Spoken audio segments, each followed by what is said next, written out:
अब मामला आ रहा है नारकोटिक्स का, एंड नारकोटिक्स ड्रग कंट्रोल भी आपको क्वेश्चन कर सकती है, क्योंकि कहीं ना कहीं ये सवाल उठ रहा है कि क्या रिया का ड्रग पेडलर्स, ड्रग डीलर्स के साथ कोई कनेक्शन है। यही बचा था ना अब मेरे ऊपर डालने के लिए कि इस लड़की को इतना क्रूसिफाई कर दो। मैं तो बोलती हूँ एक बंदूक के ले आओ, मेरी फैमिली लाइन से खड़ी हो जाएगी, गोली मार के उड़ा दो हमें, नहीं तो हम ही सुसाइड कर लेते हैं, फिर कौन रिस्पॉन्सिबल होगा। I deny all these allegations, they are absolutely baseless. और मैं इनके डिटेल्स में सिर्फ एक रीजन के लिए नहीं जाना चाहूंगी कि ये मेरे आगे की इन्वेस्टिगेशन और केस को तंग कर सकता है। फिर भी मैं पूछूंगा और आप अपना जवाब दे सकती है। 3 चैट्स है। 2017 में एक चैट होती है एक होटेलियर गौरव आर्या के साथ, जहां कहा जाता है कि आप एक तरह से एमडीएमए ट्राई करना चाहती है। आप कहती हैं मैरिजुआना के बारे में बात होती है। In case we speak about hard drugs, I haven't done too much, tried MDMA once. ये मैसेज व्हाट्सएप का सब चैनल्स पर चल रहा है। ये 2017 में है। आपने कभी एमडीएमए लिया है? जी नहीं, I have never taken any drugs. So you tried MDMA once? Never. And I'm willing to do a drug test. So you deny this conversation? I deny. With Gaurav Arya? Yes. You don't know him? No, I do know him, but I deny the contents of this conversation, and I will like to reserve the rest of this for the investigation. In 2019, एक जया करके है आपकी दोस्त, उसके साथ भी एक conversation होती है जहां कहा जाता है कि कहीं ना कहीं आप चाय में सीबीडी डाल दीजिए, जो एक तरह से कैनबिस से जुड़ी हुई है, ड्रग से जुड़ी हुई है, लेकिन प्रिस्क्रिप्शन भी है। मैं पूछना चाहता हूं, आप सुशांत को सीबीडी क्यों देना चाहती थी? यह कहा जाता है चाय के प्याले में आप सीबीडी डालिए।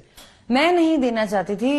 उन्होंने जया से एक ऑल्टरनेटिव थेरेपी मांगी थी और उनकी आपस में कोई बात हुई थी जिसकी सिर्फ कोऑर्डिनेशन मेरे फोन पे है।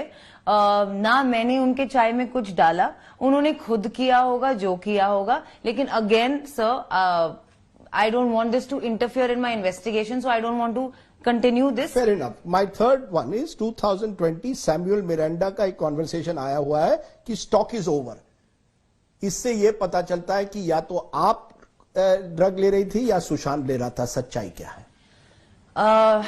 इट्स अनफॉर्चुनेट कि किसी के गुजर जाने के बाद हमें उनकी वाइसेस को ऐसे एक्सप्लॉइट करना होता है, पर अब मेरे पास कोई ऑप्शन नहीं है। Yes, Sushant used to smoke marijuana, और हाँ वो काफी रेगुलरली पीते थे, मुझसे मिलने से पहले से पीते थे।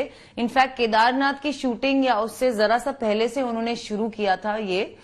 और मैं इनफैक्ट उन्हें कंट्रोल करने की कोशिश करती थी, सिर्फ इसी डिपार्टमेंट में मैं उन्हें कंट्रोल करने की कोशिश करती थी, मैं कट डाउन करने की कोशिश करती थी। लेकिन he was a man of his own choices, he was a grown man who chose what he wanted to do and nobody could stop him. You did not encourage him to take drugs? Absolutely not. In fact, I have a chat. Even though he was on the habit, वो drug पर है, लेकिन आपने कभी उनको encourage नहीं किया? नहीं, मैंने You didn't try to stop him? I tried to stop him. I tried to stop him and I tried to tell him to reduce it. But it is something he would do. I never indulged in any kind of drugs. Here is a man in depression. He's taking drugs. Isn't that a serious situation to be in? I mean, it must have been therefore difficult for him. And you're saying you were unable to stop the person you loved so much. Exactly, which is my main point, that Sushant did exactly what he wanted to do. If he wanted to smoke drugs, he would smoke drugs. If he wanted to take medication, he would take medications. If he didn't want, nobody on earth could convince him. And you have never taken drugs with him? No. नमस्कार, मैं हूं अंजना ओम कश्यप। हमें उम्मीद है ये video आपको पसंद आया होगा। लेटेस्ट खबरों के लिए यूं ही देखते रहिए आज तक, और इस वीडियो के पसंद आने पर लाइक, शेयर एंड सब्सक्राइब करना ना भूलें।